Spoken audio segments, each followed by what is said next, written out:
رات کے کسی پہر اس کی آنکھ کھلی تو نیچے سے آتی باتوں کی آواز پر وہ حیران ہوا کہ نیچے کون ہے۔ وہ آہستگی سے کمرے کا دروازہ کھول کر نیچے جھانکنے لگا تو صحن میں شادی کا سما تھا۔ پورا صحن روشنیوں سے جگمگا رہا تھا۔ عورتیں زرق برق لباس پہنی نظر آ رہی تھی، مرد بھی نئے لباس زیب تن کیے ہوئے تھے۔ حارث نے غور کیا تو تخت پر ایک لڑکی دلہن بنی بیٹھی نظر آئی اور اس کے گرد لڑکیاں تیار ہوئی بیٹھی تھیں۔ کھانے کی اشتہا انگیز خوشبو پورے گھر میں پھیلی ہوئی تھی۔ ایک طرف کھانے کی دیگیں رکھی ہوئی تھی۔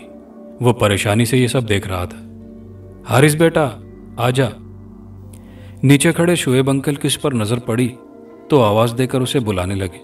وہ نیچے آ گیا۔ بیٹا یہ ہماری پڑوس کی بچی ہے، اس کی شادی ہے۔ تمہاری آنٹی نے کہا تھا رخصتی ہمارے گھر سے ہوگی۔ بچپن سے یہ بچی ہمارے گھر آتی جاتی ہے تو محبت ہو گئی۔ انکل کی بات پر وہ آنٹی کی طرف دیکھنے لگا جو ہر کام میں آگے آگے تھی۔ کھانا لگا تو وہ بھی بیٹھ گیا۔ اتنا لذیذ کھانا تھا کہ وہ کھائے جا رہا تھا۔ کھانے کے بعد محفل بھی جمی ہوئی تھی۔ اسے اب نیند آنے لگی تھی۔ دوسرے دن دفتر بھی تھا۔ وہ سونے کے لیے اوپر آ گیا۔ اسے لگا اس کے پیچھے پیچھے کوئی آیا ہے۔ اس نے 2-3 بار چونک کر اپنے ارد گرد بھی دیکھا مگر کوئی نہ تھا۔ گلاب کی تیز خوشبو اس کے نتنوں سے ٹکرائی تو وہ جو بستر پر دراز تھا گھبرا کر اٹھ کر بیٹھ گیا۔ نقرئی کہے اس کی سماعتوں سے ٹکرائے۔ کون ہے؟ اس نے ڈرتے ڈرتے پوچھا۔ وہ خوفزدہ سا اپنے اطراف میں دیکھنے لگا مگر کوئی نہ تھا۔ پوری رات اسے محسوس ہوتا رہا کہ کوئی نسوانی ہاتھ اس کا سر سہلاتا رہا۔ فجر کے وقت تک یہی سب ہوتا رہا۔ دفتر میں بھی سارا دن کسل مندی سے کام کرتا رہا۔ نیند نہ بھرنے کی وجہ سے اس سے کوئی کام نہیں ہو رہا تھا۔ شام واپسی میں گھر کی طرف آتے ہوئے سائمہ نظر آ گئی تو اس کو دیکھتی اس کی دن بھر کی تھکن دور ہو گئی۔ وہ تھوڑی دیر پارک میں بیٹھ کر اس سے باتیں کرنے لگا۔ پتہ ہے کل میرے مالک مکان کے گھر میں پڑوس کی لڑکی کی شادی تھی۔ دلہن بنی لڑکی کو دیکھ کر مجھے خیال آیا کہ ایک دن تم بھی ایسے ہی دلہن بنی بیٹھی ہوگی۔ حارث بولا۔ کاش، سائمہ دھیرے سے بولی۔ کیا مطلب؟ وہ نہ سمجھی سے بولا۔ کاش ایسا ہو، میں تمہاری دلہن بنی ایسے بیٹھی رہوں۔ سائمہ بولی۔ ایسا ضرور ہوگا سائمہ۔ حارث بولا۔ میں پرسوں گاؤں جا رہا ہوں اور جاتے ہی ماں سے تمہارے بارے میں بات کروں گا۔ کیا سچ میں تم مجھ سے شادی کرو گے؟ سائمہ خوش ہوتے ہوئے اس سے پوچھنے لگی۔ ہاں، میں وعدہ کرتا ہوں میں تم سے شادی کروں گا۔ وہ اسے یقین دلاتے ہوئے بولا۔ گھر آ کر وہ تیاری میں لگ گیا، بیگ وغیرہ پیک کرنے لگا کیونکہ پرسوں وہ گاؤں جا رہا تھا۔ وہ مستقبل کے سنہرے سپنے بن رہا تھا۔ کیسا لگے گا جب سائمہ میرے ساتھ گاؤں جائے گی؟ پورے گاؤں میں سائمہ جیسی حسین کوئی نہیں ہوگی، اور وہ واقعی میں بے حد حسین تھی۔ ایسا حسن حارث نے نہیں دیکھا تھا۔ آج رات بھی سائمہ نے اسے پارک ملاقات کے لیے بلایا تھا۔ پارک سے واپسی پر قبرستان والے راستے سے آتے ہوئے اس کا پیر کسی پتھر سے اٹکا تھا اور وہ دھڑام سے کسی قبر پر جا گرا تھا۔ اس نے جلدی سے موبائل کی ٹارچ جلائی۔ موبائل کی روشنی سیدھی قبر کی تختی پر پڑی تھی۔ حارث کی آنکھوں کے آگے اندھیرا آ گیا تھا۔ قبر کی تختی پر لکھا نام شعیب خان کا تھا۔ وہ بمشکل کھڑا ہوا۔ اسی قبر کے ساتھ والی قبر کی تختی پر سیدہ شعیب لکھا تھا۔ حارث کو لگ رہا تھا وہ بے ہوش ہو کر گر جائے گا۔ کیا ہو گیا؟ گورکن کی آواز پر وہ اچھل گیا۔ وہ قبر کو دیکھتے ہوئے ٹوٹے پھوٹے لفظ اس کے منہ سے نکل رہے تھے۔ ہاں، یہ دونوں میاں بیوی تھے۔ وہ سامنے والے گھر میں رہتے تھے۔ گورکن اس گھر کی جانب اشارہ کرنے لگا جہاں حارث رہ رہا تھا۔ آج سے 5 سال پہلے آدھی رات کو ان کے گھر ڈاکو گھس آئے تھے۔ ڈاکوؤں نے دونوں میاں بیوی کو قتل کر دیا تھا۔ بیٹا دھیان رکھو، حالات ٹھیک نہیں۔ حارث کو بے ساختہ ان کے جملے یاد آ گئے۔ اتنا ڈرے ہوئے کیوں ہو؟ گورکن اس کے چہرے پر اڑتی ہوائیاں دیکھ کر بولا۔ نہیں، کچھ نہیں، وہ تھوک نکلتا ہوا بولا اور تیزی سے گھر کی جانب دوڑا۔ مجھے ابھی یہاں سے نکلنا ہوگا۔ وہ خوف سے دھڑکتے دل کے ساتھ گھر میں داخل ہوا۔ وہ تیزی سے اوپر چلا آیا اور سامان سمیٹنے لگا۔ کمرے کے دروازے پر ہونے والی دستک پر وہ اچھل سا گیا۔ کھڑکی سے دیکھا تو سیڑھی پر سائمہ کھڑی ہوئی تھی۔ تم یہاں کیسے؟ وہ اپنی عرقآلود پیشانی صاف کرتے ہوئے بولا۔ میں بھی تمہارے ساتھ چلوں گی۔ اس کی بات پر وہ سر ہلاتا جلدی جلدی چیزیں اٹھانے لگا۔ اس کے دماغ میں جھماکا ہوا۔ تم کو کیسے پتا کہ میں جا رہا ہوں؟ وہ پاس کھڑی سائمہ سے پوچھنے لگا۔ سائمہ، تم کہیں نہیں جاؤ گی، تم اس طرح اپنے قبیلے کی نافرمانی نہیں کر سکتی، پیچھے سے سہرش بولی۔ وہ حیران پریشان سا سب دیکھ رہا تھا۔ حارث صاحب، سائمہ نے آپ کو حقیقت بتانے سے منع کیا تھا، مگر میرے خیال میں آپ کو حقیقت سے واقف کر دینا چاہیے۔ سائمہ کے لاکھ روکنے کے باوجود سہرش بتانے لگی کہ ان کا تعلق جنوں کے قبیلے سے ہے، اور صحن میں لگے نیم کے درخت پر وہ عرصہ دراز سے اپنے آبا و اجداد کے ساتھ رہتی چلی آ رہی ہیں، اور جو بلیوں کے روپ میں آپ نے دیکھا تھا وہ ہم ہی تھے۔ پہلے ہی دن جب آپ نے اس گھر میں قدم رکھا تھا تبھی آپ سائمہ کو اچھے لگنے لگے تھے۔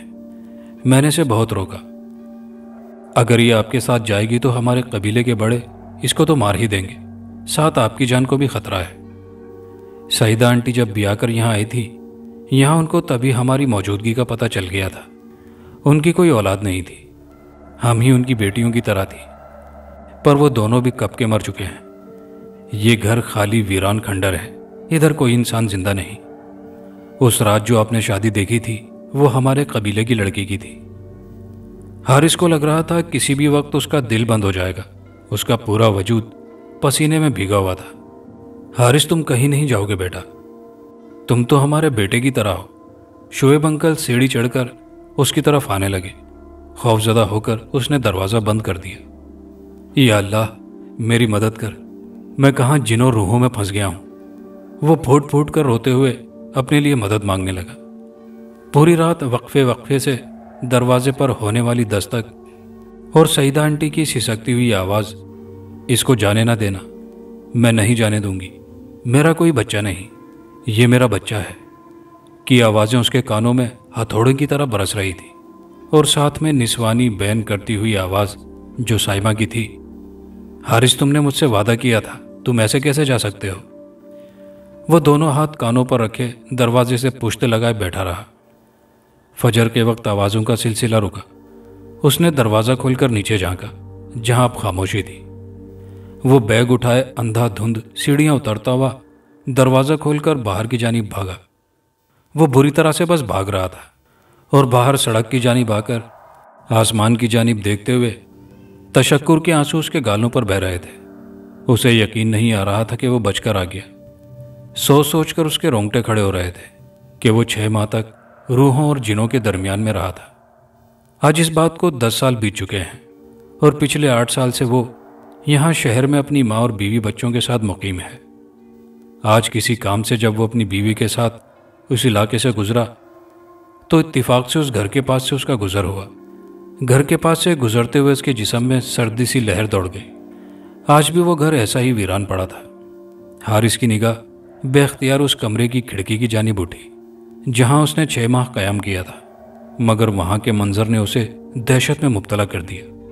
سائمہ کھڑکی میں کھڑی مسکراتے ہوئے اس کو ہاتھ ہلا رہی تھی۔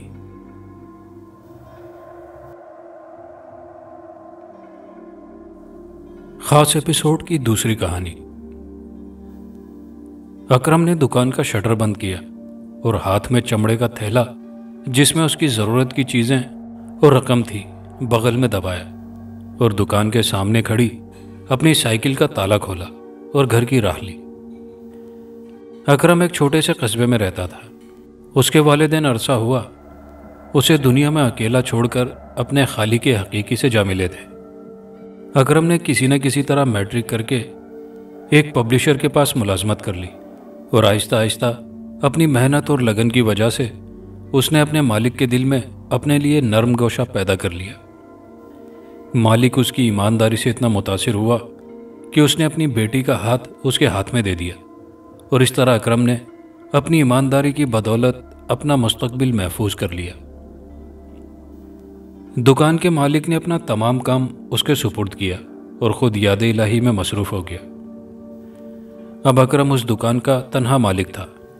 اس نے اپنی روز و شب کی محنت سے دکان کو 4 چاند لگا دیے تھے، اور اس کا کاروبار دوسرے لوگوں کی نسبت کافی ترقی کرنے لگا، اور دیکھتے ہی دیکھتے اس کا نام شہر کے بڑے پبلشرز میں لیا جانے لگا۔ ان سب باتوں کے باوجود اس نے شہر کی بجائے قصبے میں ہی رہائش رکھنے کو ترجیح دی۔ اس کی وجہ یہ تھی کہ وہاں اس کے جاننے والے زیادہ تھے۔ اس کی نسبت شہر میں رہنے والے افراد ایک دوسرے کو پہچانتے تک نہیں تھے، اور اس کے علاوہ اس کی ایک اور وجہ یہ بھی تھی کہ شہر میں ماحول کسی قدر گردآلود اور آب و ہوا گندی تھی، لیکن اس کی نسبت قصبے کی آب و ہوا اور پانی صاف ستھرا اور نہایت افضا تھا۔ اکرم کے 3 بچے تھے، جن میں سب سے بڑا لڑکا 10 سال کا اور اس سے بالترتیب 2 لڑکیاں تھیں۔ قصبے میں ایک پرائمری اسکول تھا جس میں وہاں کے بچے تعلیم حاصل کرتے تھے۔ اگر کوئی صاحب حیثیت ہوتا تو اپنے بچوں کو مزید تعلیم دلانے کی خاطر شہر کا رخ کرتا، اور اگر کوئی اس کی استطاعت نہ رکھتا تو وہ اپنے بچوں کو 5 جماعتیں پڑھا کر گھر میں بٹھا لیتا۔ اکرم اپنے لڑکے کو اعلیٰ تعلیم دلوانے کا ارادہ رکھتا تھا۔ اس نے دل ہی دل میں عہد کیا ہوا تھا کہ اگر وہ آگے نہیں پڑھ سکا تو کیا، لیکن وہ اپنی خواہش کو اپنے بیٹے کی شکل میں پورا کر سکتا تھا۔ اسی لیے اس نے اپنے بیٹے کو مزید تعلیم دلانے کی خاطر شہر کے ایک اسکول میں داخل کرا دیا۔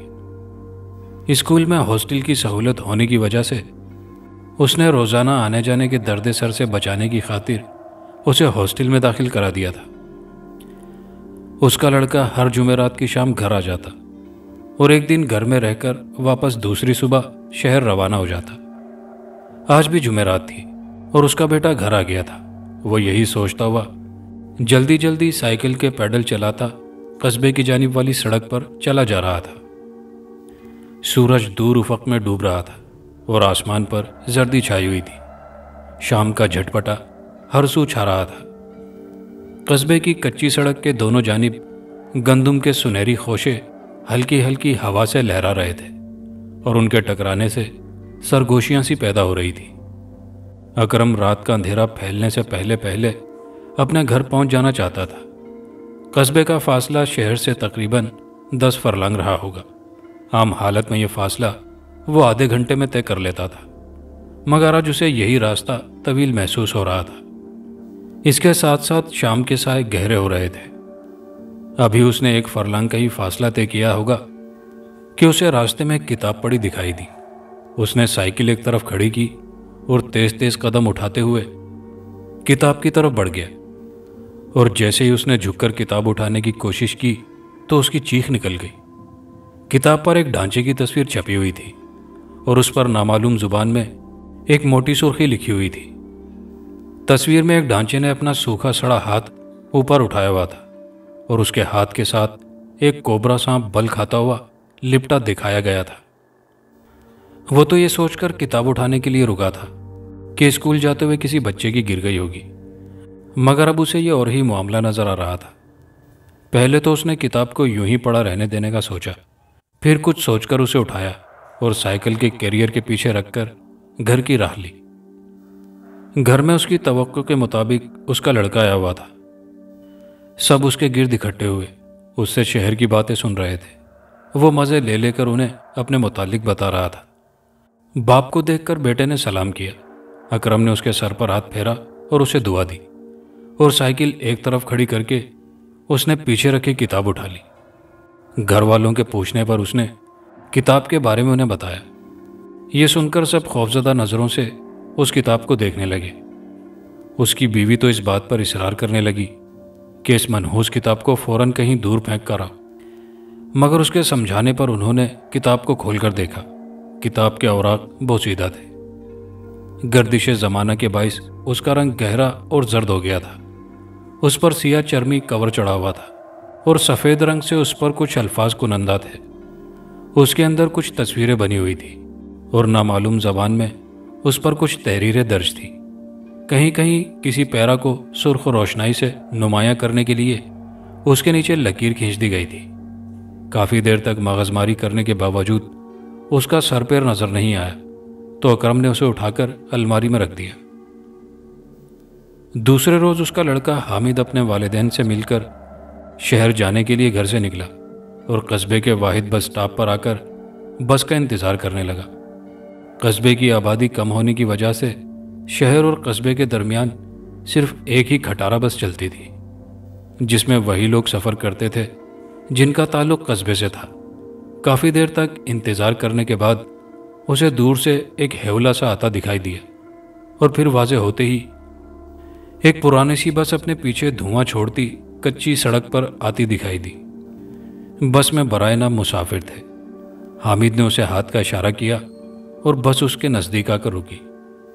اس کے سوار ہوتے ہی ایک جھٹکا لیتی شہر جانے والے راستے پر بس بھاگتی چلی گئی۔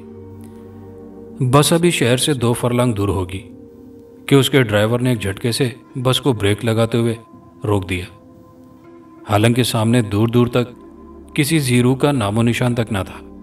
سب مسافر حیرت سے ڈرائیور کی طرف دیکھنے لگے۔ ڈرائیور بھی اب سامنے کے شیشے سے آنکھیں پھاڑ پھاڑ کر نیچے سڑک کی جانب نظریں جمائے دیکھ رہا تھا۔ حامد نے اسے اس طرح نیچے دیکھتے ہوئے پوچھا، چچا خیریت تو ہے، بس کیوں روک دی؟ ڈرائیور نے سر گھما کر اس کی طرف دیکھا اور کہنے لگا، میں نے ابھی ابھی سامنے سڑک پر ایک شخص کو سفید کفن میں لیٹے ہوئے دیکھا تھا اور اسے دیکھ کر ہی میں نے بس کو اچانک بریک لگائی تھی، مگر اب دور دور تک کوئی انسان تو کیا کوئی جانور تک دکھائی نہیں دے رہا۔ اس کی بات سن کر بس میں سنسنی سی پھیل گئی۔ بس کے مسافر دہشت سے ایک دوسرے کی جانب دیکھنے لگے، مگر کسی کے منہ سے کوئی بات نہیں نکلی۔ پھر ایک شخص نے سکوت توڑا اور ڈرائیور سے مخاطب ہوا، بھائی صاحب میرے خیال میں آپ کو وہم ہوا ہوگا، یہاں تو دور دور تک کوئی شخص دکھائی نہیں دے رہا ہے۔ ڈرائیور نے بھی سر ہلاتے ہوئے دوبارہ بس اسٹارٹ کی اور اسے سڑک پر دوڑانے لگا۔ لیکن ابھی چند ہی قدم کا فاصلہ طے کیا ہوگا کہ اس کا ہاتھ گھوما اور بس تیزی سے سڑک سے اتر کر سائیڈ میں لگے ایک پرانے برگد کے درخت کے ساتھ جا ٹکرائی۔ مسافر جو آپس میں خوش گپیوں میں مصروف تھے یکدم ایک دوسرے کے اوپر گرے۔ بس کا آگے کا حصہ تقریباً سارے کا سارا تباہ ہو چکا تھا۔ ڈرائیور تو بس کے درخت میں لگتے ہی موقع پر اپنے خالق حقیقی سے جا ملا تھا۔ بس میں کل 13 افراد سوار تھے، جن میں کچھ زخمی پڑے کرا رہے تھے اور ان میں سے چند افراد کو صرف معمولی خراشیں آئی تھی۔ بچ جانے والوں نے زخمی افراد کو سنبھالا اور ڈرائیور کی لاش بمشکل نکال کر زمین پر رکھ دی۔ حامد کو بھی انہوں نے سیٹ سے اٹھا کر ایک درخت کے سائے میں لٹا دیا۔ جاں بحق ہونے والے مسافروں میں صرف ڈرائیور اور کنڈکٹر ہی شامل تھے۔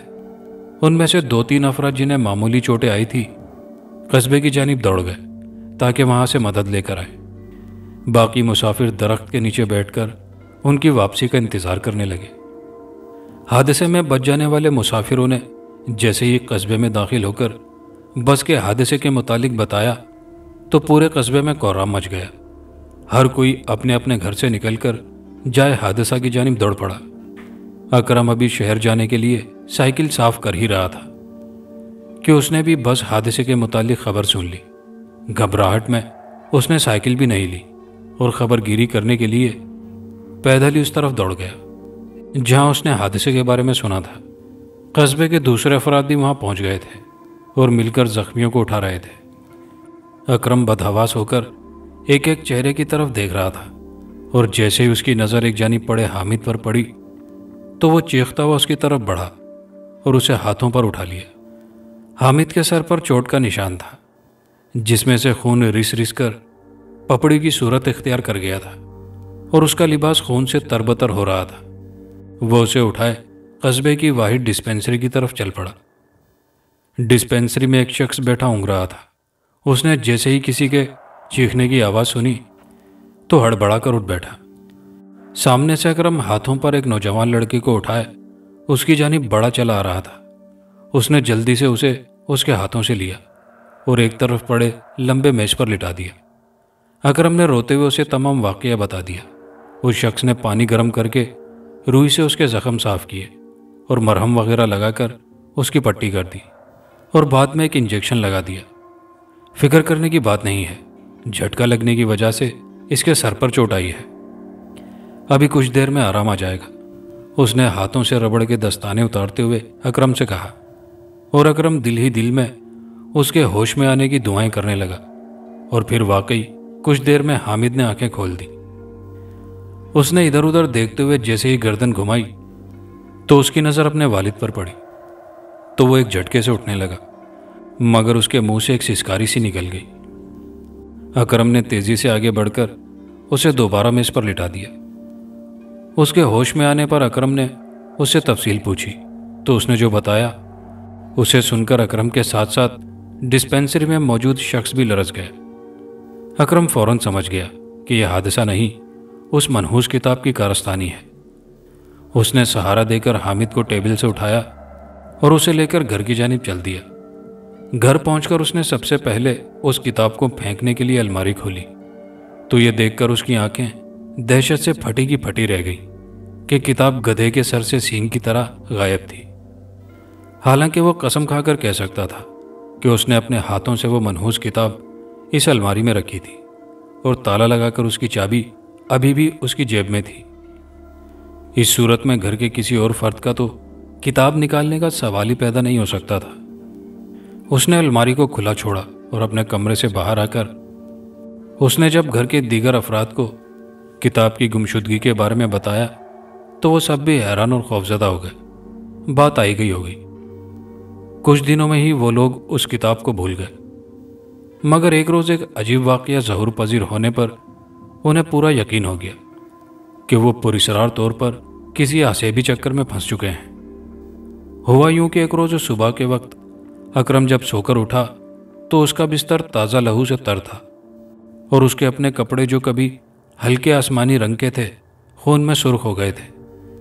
اس نے گھبرا کر اپنے گھر کے دیگر افراد کو آوازیں دے کر اٹھایا اور اسے اس حالت میں دیکھ کر اس کی بیوی اور بچے خوف سے چیخنے لگے۔ بستر پر خون پھیلا ہوا تھا، اس کے علاوہ اسے کوئی نقصان نہیں پہنچا سکتا تھا۔ اس نے غسل کیا اور دوسرے صاف کپڑے پہن لیے۔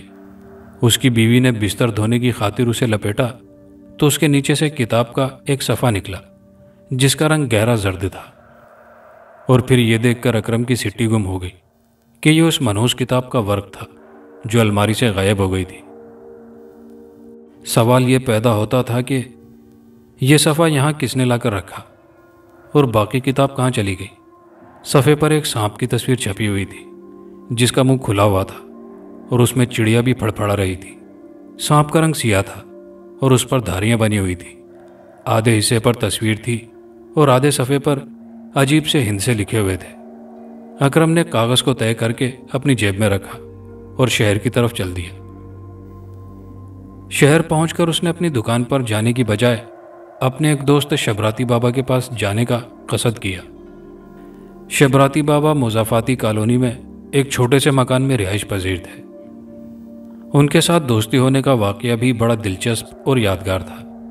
ایک دن اکرم اپنی دکان پر بیٹھا حساب کتاب میں مصروف تھا کہ اچانک ایک فقیر کی صدا سن کر اس نے اپنا سر اٹھایا تو سامنے ایک درویش صورت شخص کو کھڑے پایا جو اپنا ہاتھ پھیلائے اس سے سوال کر رہا تھا۔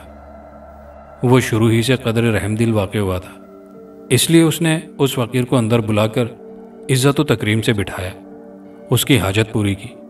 فقیر، جس نے بعد میں اپنا نام شبراتی بابا بتایا، اس سے کہنے لگا کہ وہ اپنی دکان ایک مہینے کے اندر اندر خالی کر کے کوئی اور دکان تلاش کر لے۔ اس کے کہنے کے مطابق اس کی چھت کسی بھی وقت گر سکتی تھی، اور یہ کہ وہ اس کا امتحان لینے کے لیے اس کے پاس آیا تھا۔ اس نے اس کی عزت و تکریم کر کے اپنا نقصان ہونے سے بچا لیا تھا۔ اکرم نے بحث کرنے کی بجائے دوسرے روز ہی اپنی دکان خالی کر کے دوسرے بازار میں ایک اور مناسب جگہ لے لی، اور ٹھیک ایک ہفتے بعد فقیر کا کہنا سچ ثابت ہوا، اور رات کے پچھلے پہر اس کی دکان کی چھت ایک زوردار دھماکے سے زمین بوس ہو گئی، جس کی اطلاع چوکیدار نے اسے گھر آ کر دی تھی۔ اس دن اس نے سمجھ لیا تھا کہ شبراتی بابا کوئی پہنچے ہوئے بزرگ ہیں۔ اس کے دل میں ان کی عزت اور بڑھ گئی تھی، اور وہ گاہے بگاہے ان کے پاس جانے لگا۔ اس نے کئی بار انہیں کچھ رقم نذرانے کی صورت میں دینے کی کوشش کی، مگر انہوں نے یہ کہہ کر انکار کر دیا تھا کہ اسے ان مادی چیزوں سے نفرت ہے۔ ان کا یہ جواب سن کر اسے دوبارہ ہمت نہیں ہوئی۔ اب اکرم دل ہی دل میں یہ دعا مانگتا ہوا جا رہا تھا کہ بابا اسے گھر پر ہی مل جائیں تاکہ وہ انہیں تمام صورتحال بتا کر کوئی مشورہ لے سکے۔ تھوڑی ہی دیر میں بابا کا گھر سامنے آ گیا۔ اس نے سائیکل ایک طرف کھڑی کی اور دروازے پر دستک دی۔ کچھ دیر انتظار کرنے کے بعد ابھی اس نے دوبارہ دستک دینے کے لیے ہاتھ اٹھایا ہی تھا کہ اندر سے ایک چقندر کی شکل کا لمبوترے چہرے والا شخص جس نے سبز رنگ کا چوغا پہن رکھا تھا باہر نکلا۔ اور اس کی طرف دیکھ کر اس نے اکرم کو اندر کی طرف آنے کا اشارہ کرتے ہوئے راستہ دیا۔ اکرم اسے سلام کرتا ہوا اندر داخل ہوا۔ صحن میں ایک جانب چھوٹا سا کمرہ بنا ہوا تھا جس کے سامنے کے رخ پر 2 مٹکے رکھے تھے۔ کمرے میں ایک چٹائی بچھی ہوئی تھی جس پر شبراتی بابا آلتی پالتی مارے بیٹھے ہوئے تھے۔ ان کے گرد 2-3 مرید بیٹھے ان کے بازو دبا رہے تھے۔ شبراتی بابا تسبیح ہاتھ میں تھامے جھوم رہے تھے۔ اکرم نے سلام کیا تو انہوں نے آنکھیں کھول کر دیکھا اور اسے پہچان گئے اور اسے قریبی بٹھا لیا۔ اکرم نے ان کا احوال پوچھنے کے بعد انہیں کتاب ملنے سے لے کر حامد کے ایکسیڈنٹ اور اپنے بستر کا خون سے تر ہونے کا تمام قصہ تفصیل سے سنا دیا۔ اس دوران بابا خاموشی سے اس کی باتیں سنتے رہے۔ اکرم چپ ہو کر ان کی طرف دیکھنے لگا۔ بابا نے تمام باتیں سن کر ایک گلاس منگوایا اور اس میں پانی بھر کر اپنے سامنے رکھ لیا اور خود کو ایک بڑی سی چادر میں چھپا لیا۔ ان کے مرید اور اکرم خاموشی سے ایک جانب بیٹھے انہیں دیکھتے رہے۔ وہ چادر کے اندر ہی اندر کچھ پڑھتے جا رہے تھے اور ساتھ ساتھ ہل بھی رہے تھے۔ کچھ دیر کے بعد انہوں نے چادر اپنے اوپر سے ہٹا دی۔ انہوں نے دیکھا کہ پانی کا رنگ خون کی طرح گہرا سرخ ہو رہا تھا اور بابا کا چہرہ پسینے سے تربتر تھا۔ ان کی حالت یوں ہو رہی تھی جیسے وہ میلوں دور سے دوڑتے ہوئے آئے ہوں۔ کچھ دیر تک وہ سانس بحال کرتے رہے، پھر اکرم کی طرف دیکھ کر مخاطب ہوئے۔ میں نے اپنی طرف سے پوری کوشش کی تھی کہ تمام حالات سے پردہ اٹھ جائے، مگر میں صرف اس قدر ہی جان سکا ہوں کہ جو کتاب تمہیں ملی تھی وہ 2000 سال پرانی کتاب ہے۔ صدیوں پرانی اس کتاب کا موضوع کالے علم پر مبنی ہے۔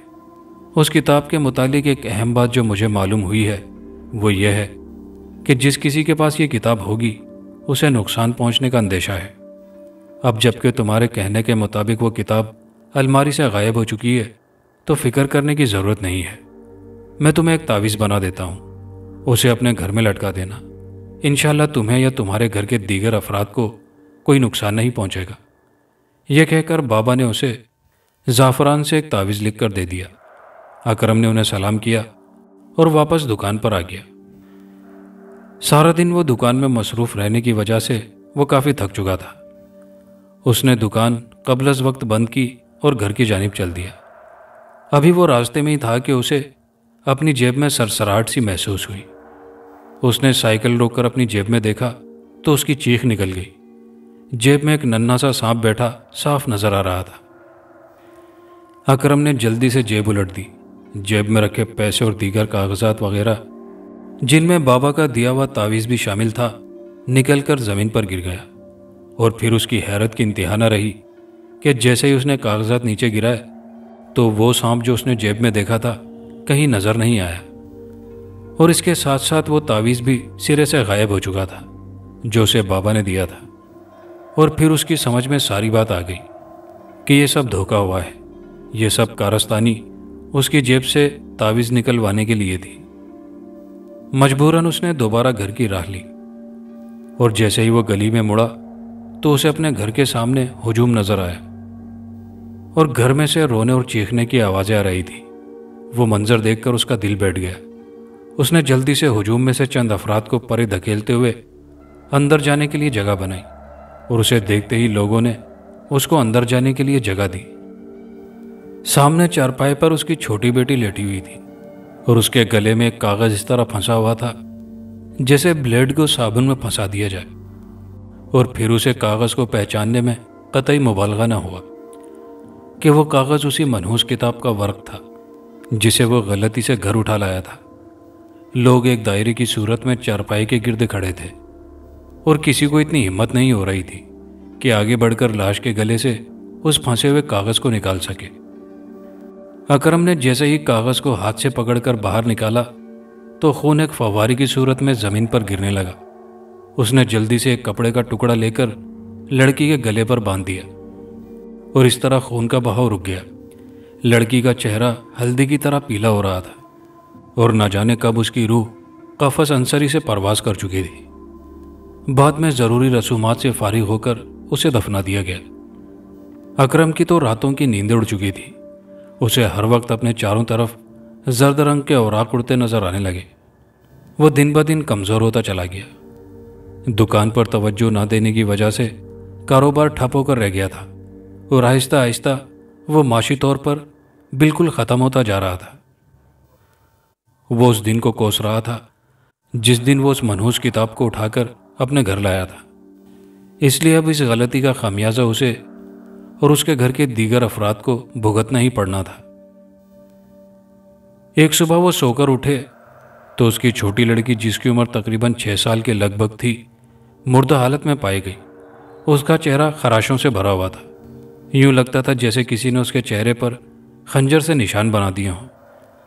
اور اس کے ساتھ ساتھ لرزا دینے والی بات یہ تھی کہ اس کی گردن کے پچھلے حصے میں ایک سوراخ بنا ہوا تھا جس سے مغز نکال لیا گیا تھا اور وہاں ایک گڑھا سا بن کر رہ گیا تھا اور اس گھڑے میں کاغذ کو موڑ کر بھر دیا گیا تھا۔ اسے اس حالت میں دیکھ کر ان کی چیخیں نکل گئیں۔ سب سے دہشت ناک بات یہ تھی کہ وہ کاغذ اسی کتاب کا ورق تھا۔ پل دو پل میں ہی تمام قصبے میں یہ بات جنگل کی آگ کی طرح پھیل گئی اور آنن فانن تمام لوگ اکرم کے گھر جمع ہونا شروع ہو گئے۔ جو بھی بچی کو اس حالت میں دیکھتا خوف اور حیرت سے سہما سہما دور ہٹ جاتا۔ سب لوگ دل ہی دل میں اپنے گناہوں کی معافی مانگنے لگے۔ اکرم کی بیوی پر غشی تاری تھی۔ ان کے لیے پہلی بچی کا صدمہ ہی جان لیوا تھا کہ یہ دوسرا صدمہ بھی برداشت کرنا پڑا۔ اکرم کی حالت سب سے ناگفتہ بے تھی۔ وہ اپنی بچیوں کی اموات کا خود کو ذمہ دار سمجھ رہا تھا۔ لوگ اسے دلاسا دے رہے تھے مگر وہ اندر ہی اندر کھوکھلا ہوتا جا رہا تھا۔ اکرم دوبارہ شبراتی بابا کے پاس بھی گیا، لیکن انہوں نے یہ کہہ کر معذرت کر لی کہ انہوں نے دوبارہ حساب لگا کر دیکھا ہے مگر وہ اس معاملے میں اس کی کوئی مدد نہیں کر سکتے، کیونکہ بدی کی طاقت کے سامنے ان کا معمولی حاصل کیا ہوا روحانی علم کوئی معنی نہیں رکھتا۔ اس لیے ٹکر لینے کے لیے بڑے عامل کی ضرورت ہوگی۔ بدی اور نیکی کی طاقتیں ازل سے ہیں اور وہ شروع سے ایک دوسرے کے خلاف کار فرما رہی ہیں۔ بابا کا ٹکا سا جواب سن کر اکرم کی رہی سہی امیدوں پر پانی پھر گیا۔ اس لیے اس نے تمام معاملہ خدا پر چھوڑتے ہوئے چپ سادھ لی۔ مگر اب جس طرح پے در پہ واقعات رونما ہونا شروع ہو گئے، یہ اس کے لیے لمحہ فکریہ تھا، لیکن وہ مجبور تھا۔ دکان بند رہنے کی وجہ سے نوبت فاقہ کشی تک آ گئی تھی اور کوئی ان کا پرسانِ حل نہیں تھا۔ قصبے کے لوگوں نے کچھ روز تک تو ان کی مدد کی، لیکن آخر کب تک؟ ہر کسی کے ساتھ پیٹ لگا ہوا تھا۔ اس لیے اب تو لوگ اس مکان کے نزدیک سے گزرنے سے بھی کتراتے تھے کہ کہیں نحوست کے سائے ان پر بھی نہ پڑ جائیں۔ اس دوران اس کا لڑکا حامد، جو کہ شہر میں پڑھنے گیا تھا، وہ بھی معاشی حالت پتلی ہونے کی وجہ سے، فیس ادا نہ کر سکنے کی وجہ سے ناکام ہو کر گھر لوٹ آیا۔ وہ اپنی عمر کی 16 بہاریں دیکھ چکا تھا۔ گھوم پھر کر مزدوری ڈھونڈنے کی کوشش کی مگر کم عمر سمجھ کر ناکام رہا۔